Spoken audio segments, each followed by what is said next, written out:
Story 1: The Morgue Shift. You know that feeling when you're the only person left in a massive building, and the silence gets so heavy it starts to feel like a physical weight pressing down on you. That was every single night for me during my last semester of college.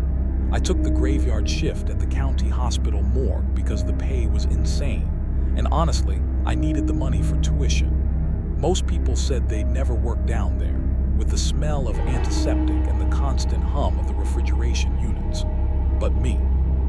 I figured the dead were the quietest coworkers you could ask for. Man, was I wrong. My name is Tyler. This happened about 3 years ago in a medium-sized town a couple of hours outside of Chicago. The job itself was mostly data entry. Bodies would come in, I'd tag them, log their personal effects, and slide them into the cold storage drawers until the ME arrived in the morning. It was boring, repetitive, and apart from the occasional creepy vibe, pretty uneventful, until that one Tuesday night. It was around 2:30 a.m. The only sound was the buzzing of a fluorescent light down the hall that always flickered. I was at the desk, scrolling on my phone when the service elevator chimed. That was unusual. Usually, they'd radio down before sending a new arrival. The doors slid open and there was a gurney with a body bag on it. No orderly, no paperwork attached, just the gurney. I walked over, my footsteps echoing a little too loudly on the tile floor. I checked the tag on the bag. It just said John Doe. No other details. That wasn't unheard of, but it was rare for the cops to send a body down without any initial report. I pushed the gurney into the intake room. The air in there is always about 20 degrees colder. I unzipped the bag just enough to check the face for the preliminary log. It was a middle-aged guy. Looked like he'd had a rough life. Nothing remarkable. I zipped it back up and went to the computer to start a new file. I'd been typing for maybe 10 minutes when I heard it. It was a faint, metallic scrape, like a zipper being pulled very slowly. I froze, my fingers hovering over the keyboard. I listened. Silence except for the hum of the coolers. I told myself it was just the building settling or maybe the compressor kicking on. You hear weird stuff in old hospitals. I went back to typing. Scrape. This time it was louder, and it was definitely coming from the intake room. My heart started doing that hard, thumping thing against my ribs. I stood up slowly, my chair scraping the floor, which made me jump. I walked to the doorway of the intake room and peered in. The John Doe body was still on the gurney where I'd left it. The bag was zipped up. I felt like an idiot. Get a grip, Tyler, I whispered to myself. I turned to go back to the desk. That's when I heard the sound of a drawer latch clicking open. I spun back around. One of the wall drawers, number 14, was slightly ajar, just a crack. I knew for a fact I hadn't opened that drawer all night. It had been occupied since Monday by an elderly woman who passed in her sleep. I walked over to it, my mouth dry. I reached out and pushed the drawer back until it clicked shut. It felt heavy. I tried to shake off the feeling of being watched and went back to the desk. I picked up the phone to call the upstairs security desk just to see if anyone had been down here earlier, and I hadn't noticed. The line was dead. No dial tone, just static. I checked my cell phone. No service. That was weird. I usually had at least 2 bars down there. A cold wave of panic started to wash over me. I decided I needed to get out of there for a minute, maybe go upstairs and use the vending machine, just to be around living people.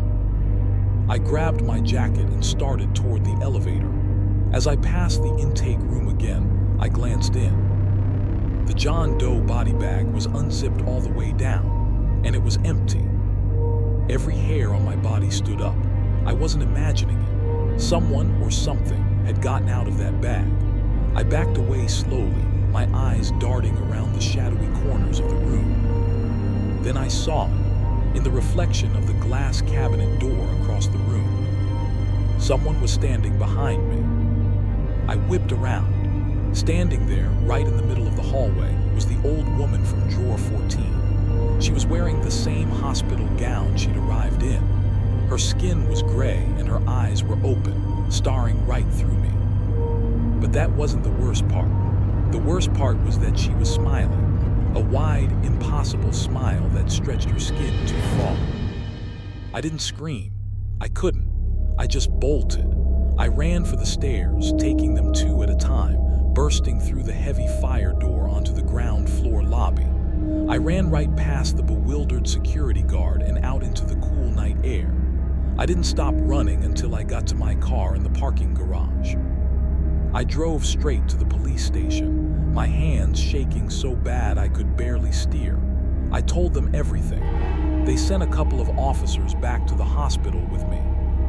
When we got down to the morgue, everything was normal. The John Doe body was back in its bag, zipped up on the gurney. Drawer 14 was closed tight, and the old woman was inside, exactly where she was supposed to be. The cops looked at me like I was on drugs. They took a report, but I could tell they didn't believe a word of it. They said it must have been stress or exhaustion. I quit the next day. I didn't care about the tuition money anymore. I moved back home with my parents for a while. I still can't sleep without a light on. But here's the thing that really messes me up. A week after I quit, I saw on the news that they identified the John Doe. He was a drifter with a history of mental illness. The report said he had a strange, self-inflicted scar on his chest. It was in the shape of a perfect number 14. I don't know what happened down there that night. I don't know if I was hallucinating or if something truly evil was playing games with me. But I do know one thing. Sometimes, when it's really quiet in my room at night, I can still hear that faint, metallic scraping sound. And I know deep down that whatever it isn't finished with me yet. Story 2, Room 402. I still can't sleep in a room with the lights completely off.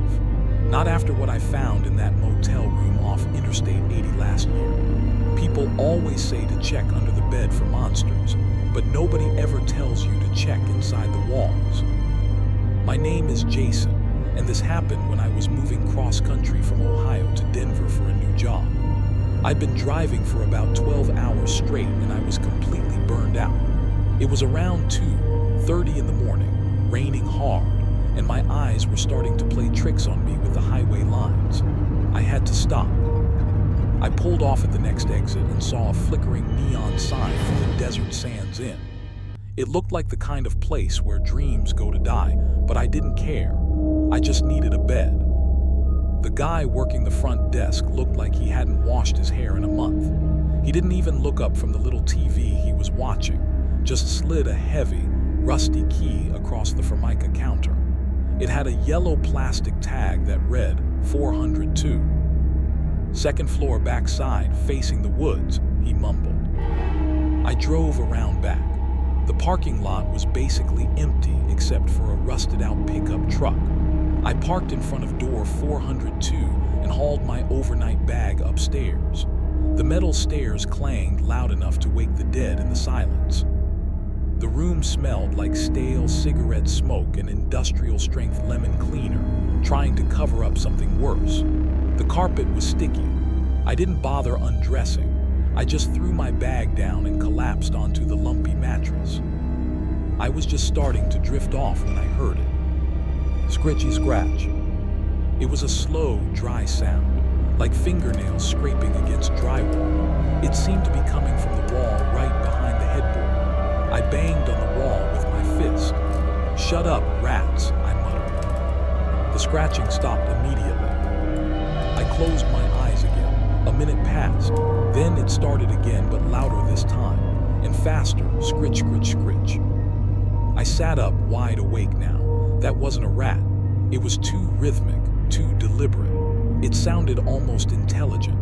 I pulled my phone out and used the flashlight to look behind the bed. I shoved the heavy bed frame away from the wall about a foot. Near the floor, there was an old, rusted metal intake vent for the air conditioning system.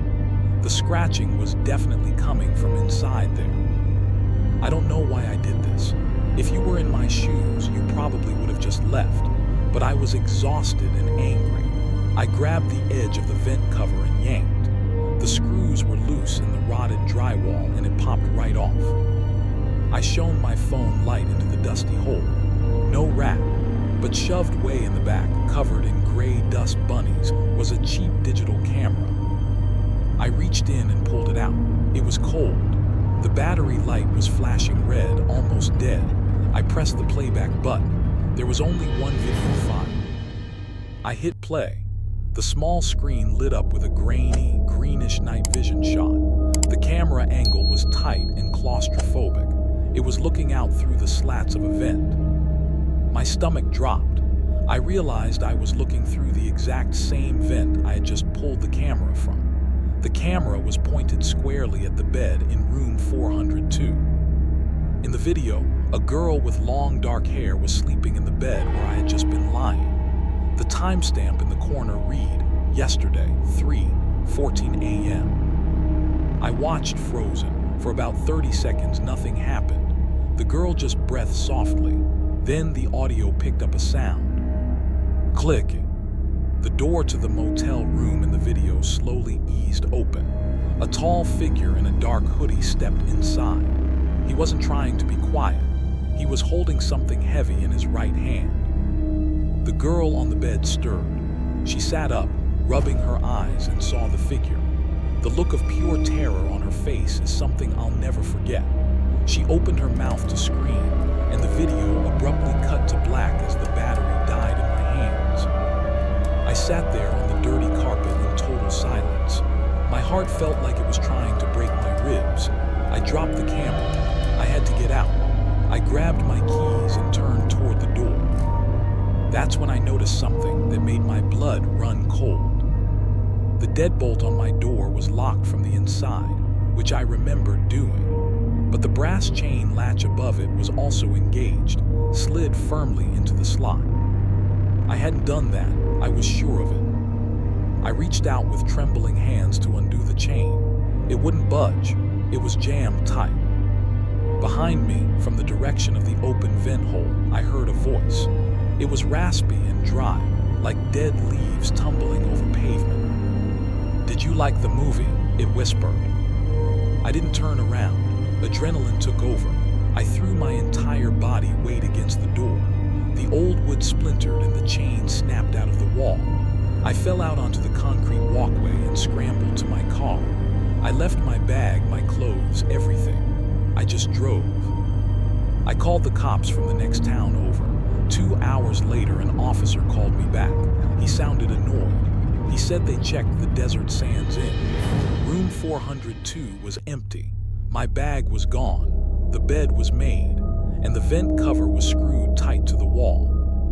He told me the night clerk said nobody had rented room 402 in over 3 weeks because of a plumbing issue. I know what I saw, and I know what whispered to me. Sometimes when I'm driving alone at night, I check my rearview mirror, terrified I'll see that dark hoodie in the back seat. But the worst part, when I dropped that dead camera on the floor, it landed lens up. And for just a split second before I ran, I saw the tiny red recording light blink on. Story 3, the empty wheelchair. If you ever find a piece of medical equipment left behind in a new house, don't touch it. I don't care if it looks like an antique or if you think you can sell it on eBay. Just call the landlord and tell them to get it out of there immediately. I didn't do that, and now I have to live with the fact that someone is probably watching me through my own window every single night. My name is Megan. This happened last summer when I moved into a duplex in a quiet suburb just outside of Pittsburgh. It was one of those old, converted Victorian houses with high ceilings and floorboards that creaked if you even thought about walking on them. I was 23, fresh out of college, and working long shifts as a pharmacy tech. I was tired, broke, and desperate for a place of my own. The rent was suspiciously low for the area, but the landlord, a guy named Arthur, seemed nice enough. He was an older man, maybe in his 70s, who lived in the other half of the duplex. When I first moved in, I noticed it sitting in the shared entryway. It was an old-fashioned wheelchair, the kind with the huge wooden wheels and a high velvet-backed seat. It looked like something out of a 1920s hospital. Arthur told me it belonged to his late wife and that he just couldn't bring himself to move it yet. He looked so heartbroken when he said it that I didn't have the heart to complain about it being in the way. The first week was normal. I'd come home around midnight, see the chair in the corner of the hallway, and head into my apartment. But on the 10th night, things changed. I came home after a particularly brutal shift and found the wheelchair sitting directly in front of my door. Not off to the side, but centered, facing the door like someone was sitting in it, waiting for me to come out. I figured Arthur had been cleaning and forgot to move it back. I pushed it back into its corner. The wheels felt strangely well-oiled, they didn't make a sound. I went inside, locked my deadbolt, and went to bed. Around 3:00 a.m., I woke up to a faint sound. It was a rhythmic thud followed by a soft rolling noise. Thump-thump roll, thump-thump roll. It sounded like it was right above my head. I lived on the ground floor, and as far as I knew, the attic space above me was empty. I tried to tell myself it was just the old house settling or maybe some squirrels. But the next morning, when I opened my door to go get coffee, the wheelchair was back. This time it was even closer. One of the footrests was actually touching my door frame, and on the velvet seat there was a small, damp patch like someone had just been sitting there with wet clothes. I knocked on Arthur's door. He didn't answer, but I could hear his television blaring some old game show inside. I pushed the chair back again, but this time I felt a cold shiver go down my spine. The hallway smelled like antiseptic and something sweet like rotting flowers.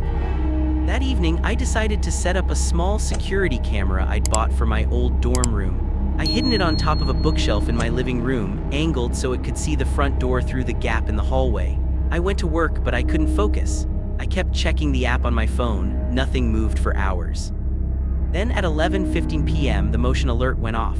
I opened the feed and my heart nearly stopped. The front door of my apartment, which I had locked with a key, was slowly swinging open. No one was there, but then the wheelchair rolled into the frame. It moved with a smooth, steady pace as if someone was pushing it, but the space behind it was empty.